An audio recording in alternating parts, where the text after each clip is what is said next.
À deriva no cenário mundial, o Reino Unido enfrenta o futuro incerto em um mundo cada vez mais polarizado. Seu casamento com a União Europeia chegou ao fim, e alguns britânicos agora olham para trás em busca de inspiração. Um projeto possível é CANZUK, sigla para a Federação de Estados de Língua Inglesa, do Canadá, Austrália, Nova Zelândia e Reino Unido. O plano está progressivamente sendo discutido para a política pós-Brexit e questões geopolíticas do novo século. As capacidades econômicas, diplomáticas e militares combinadas de CANZUK resultariam em um superestado poderoso e próspero que abrangeria o mundo inteiro. O potencial é enorme, mas o que é CANZUK? Pode funcionar? Ou é apenas sentimentalismo histórico? Seja muito bem-vindo ao Caspian Report Brasil. A dificuldade de novas ideias não é tanto para desenvolver novos preceitos, mas para escapar dos antigos. Em meados do século XIX, políticos britânicos se enfrentaram com medo de um império em declínio.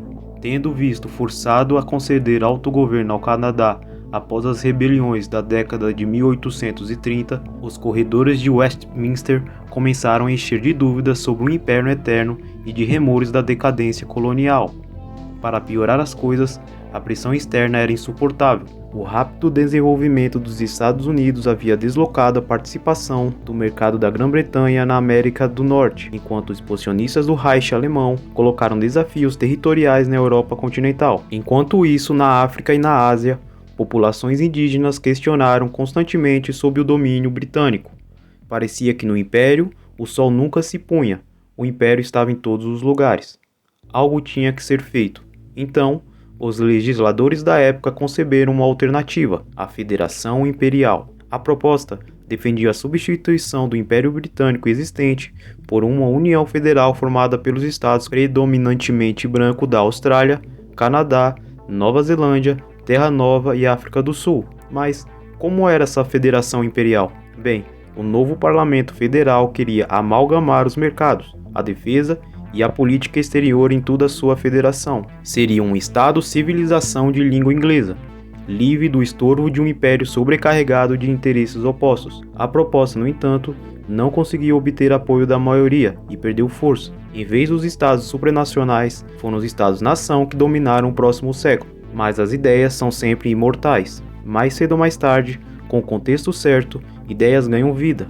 Os estados supranacionais, isto é, nações multiétnicas, guiadas por uma ética, moral e valores semelhantes, estão agora no centro da política global. Potências regionais como China, Rússia, Turquia e Índia enfatizam seu legado cultural em sua política interior e exterior. Até a União Europeia e os Estados Unidos abraçaram parcialmente a identidade civilizadora. Assim, se os séculos XIX e XX pertenceram aos Estados Unidos, o século XXI poderá pertencer aos supra-estados. Com esse raciocínio, CANZUK, uma reinvenção do Império Britânico que inclui o Canadá, Austrália, Nova Zelândia e Reino Unido, entrou no debate político. No mundo pós-Brexit, Londres precisará de novos negócios comerciais. Então, por que não se aproximar das ex-colônias britânicas? Porém, a definição de CANZUK e sua autoridade seguem sendo o tópico de discussão. A compreensão é que a união proposta teria liberdade de movimento e livre comércio, mas os compromissos políticos e a segurança permanecem sendo ambíguas. Nenhum dos Estados-membros da CANZUK falam de um exército unificado ou tribunal civil integrado, e ninguém procura abdicar de sua legislação e organismos estrangeiros. CANZUK é, portanto, uma anglosfera vagamente definida, espalhando-se por todo o mundo. Mas o que é CANZUK exatamente? Com uma população combinada de quase 135 milhões, um PIB combinado de mais de 6,4 trilhões de dólares e um orçamento de defesa combinado de cerca de 100 bilhões de dólares, CANZUK se tornaria instantaneamente uma potência econômica e militar. Por território, seria o maior país da Terra. Esse novo peso demográfico e diplomático daria aos Estados constituintes a capacidade de operar globalmente. Em teoria, CANZUK rivalizaria com potências como os Estados Unidos, Rússia e China. E uma das principais vantagens que o CANZUK tem a seu favor é o patrimônio cultural. A Rainha Elizabeth II já desempenha como chefe de Estado todos os membros e estados do CANZUK, e os estados aplicam o mesmo sistema legal. Todos os 4 países fazem parte dos 5 olhos, uma aliança de inteligência compartilhada com os Estados Unidos. Em termos de diplomacia, os 4 membros do Kansuke têm lutado juntos nos principais conflitos do século XX e têm cooperado na política externa. Essa herança compartilhada é exatamente o que torna o Kansuke tão atraente. E é por isso que a Austrália e a Nova Zelândia são particularmente unidas. Acordos como o Acordo da Trans-Tasman Travel e do Acordo Comercial de Relações Econômicas Fechadas trazem liberdade de movimento, trabalho, bens e serviços. É como uma mini-União Europeia, mas muito mais iluminada. Esses 2 acordos são suficientemente sofisticados para servir como marco básico para Kansuke. Com algumas disposições adicionais, o Acordo de Viagem Trans-Tasman e o Acordo Comercial de Relações Econômicas Estreitas poderiam ser estendidas para incluir o Reino Unido e o Canadá. Isso forneceria aos cidadãos de Kansuke, muitos dos quais já residem em estados distintos do seu, os mesmos direitos dos residentes permanentes, enquanto abriria uma força de trabalho transcontinental de 71 milhões de pessoas. No entanto, como na maioria das ideias revolucionárias, existem algumas desvantagens. Sem um mecanismo fiscal compartilhado, o PIB de Kansuke, avaliado em 6,4 trilhões, teria poucas consequências. Sem uma federação econômica e política, Kansuke seria incapaz de sincronizar seus recursos. Não seria mais do que um tigre de papel. Para Kansuke ter sucesso, uma união econômica e política é essencial. Cada Estado-membro teria que abrir mão de alguma soberania para o bem comum. Isso não seria fácil, porque os 4 países têm realidades econômicas e políticas diferentes. Sendo de continentes separados, os membros do Kansuke fazem pouquíssimos negócios juntos. Por exemplo, exportações para destinos próximos representam 44% de exportações britânicas, 77% das exportações canadenses e 40% das exportações da Austrália e Nova Zelândia. Em comparação, negociar com outros membros do Kansuke representa apenas 5% das exportações da Austrália e 3% das exportações do Canadá e do Reino Unido. Ou seja, a Austrália faz a maior parte de seus negócios com a China, e a Nova Zelândia comercializa principalmente com a Austrália, enquanto que o Canadá está economicamente ligado aos Estados Unidos. Essas são realidades geoeconômicas que não vão mudar da noite para o dia. Embora seja uma reorientação do comércio, essa decisão seria custosa. As 4 nações ficariam ricas precisamente graças ao comércio localizado, e a reorientação das empresas arruinariam grande parte dessa prosperidade.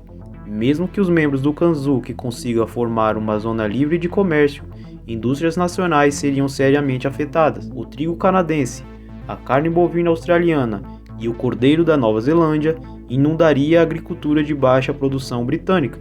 As reformas econômicas seriam dolorosas, com poucas garantias de sucesso. Esse não é o tipo de federação que Londres, Canberra, Ottawa ou Wellington procuram alcançar. Seja qual for as afinidades culturais ou os sentimentos nostálgicos que as pessoas de Kansuke tenham entre si, elas são diminuídas pela esmagadora realidade econômica. Caso exista uma maneira do Kansuke promover um mercado comum, esta federação precisaria de um pacto de segurança para garantir a sua sobrevivência física, como no comércio, onde um bloco de segurança se forma sobre princípios como proximidade, habilidade, entre outras coisas. Quando os interesses comuns deixam de coincidir, coincidem os acordos coletivos de segurança, que frequentemente se desfazem ou se tornam obsoletos. Kansuke teria um exército impressionante em teoria, mas o bloco teria que enfrentar simultaneamente a uma poderosa Rússia no Ártico e uma China poderosa na região da Ásia-Pacífico. Esse escopo geográfico excederia as capacidades da União Kansuke. Para igualar seus rivais, Kansuke precisaria de capital centralizado para formular políticas coesas. Canadá, Austrália e Nova Zelândia teriam que ceder camadas adicionais de sua soberania para a segurança coletiva da federação. A grande ironia é que todos esses sacrifícios de soberania fariam com que Kansuke parecesse com as autoridades supranacionais da União Europeia, precisamente o que Londres despreza. A falta de planejamento centralizado e sua inviabilidade é, portanto, um dos principais obstáculos para essa federação de língua inglesa. O último problema a ser resolvido, e talvez a principal falha de Kansuke, é a falta de logística. 3 em cada 4 membros do Kansuke são nações insulares. As tecnologias modernas como telecomunicações, transporte marítimo automatizado e os voos de longa distância aliviaram o estresse da dependência marítima, mas as fortunas da Austrália, Nova Zelândia e Reino Unido seguem vinculadas ao livre comércio em alto mar. As rotas marítimas comerciais que cruzam seus continentes atuam como uma seiva de Kanzuk, garantindo sua prosperidade e segurança. No entanto, os membros do Kanzuk não têm capacidades navais para garantir seus interesses marítimos nos oceanos. Se de alguma forma Londres, Canberra, Ottawa e Wellington conseguissem formar uma autêntica anglosfera econômica e política, essa federação cairia imediatamente à mercê da grande potência naval global, os Estados Unidos, e Washington teria a capacidade de quebrar a vértebra marítima que une Kanzuk e poderia fazer de forma unilateral e com impunidade. Como tal, Kanzuk só poderia existir em um mundo onde fosse aprovado pelos Estados Unidos. E, ao avaliar mais a fundo a contraparte americana, o propósito de Kanzuk se torna obsoleto. A federação proposta está exagerada e exposta, sem fundamento econômico e político, e não pode garantir a sua segurança. O único poder capaz de superar essas deficiências são os Estados Unidos, com os quais os membros do Kanzuk têm uma cláusula de defesa vigente, e isso torna Washington, não Londres, o parceiro principal de Kanzuk. Longe de ser uma superpotência anglo-saxônica, Kanzuk operaria à sombra dos Estados Unidos. Mas, no entanto, com a ascensão da China e outros estados supranacionais, Kanzuk poderia ser o aliado que os Estados Unidos precisa para o século XXI. O tempo dirá, isso se tornará realidade algum dia. E esse foi o Caspian Report Brasil. Se você, assim como eu, aprecia o conhecimento, dê like, comente e compartilhe, para que mais pessoas tenham acesso a esse vídeo. Um forte abraço e câmbio. Desligo.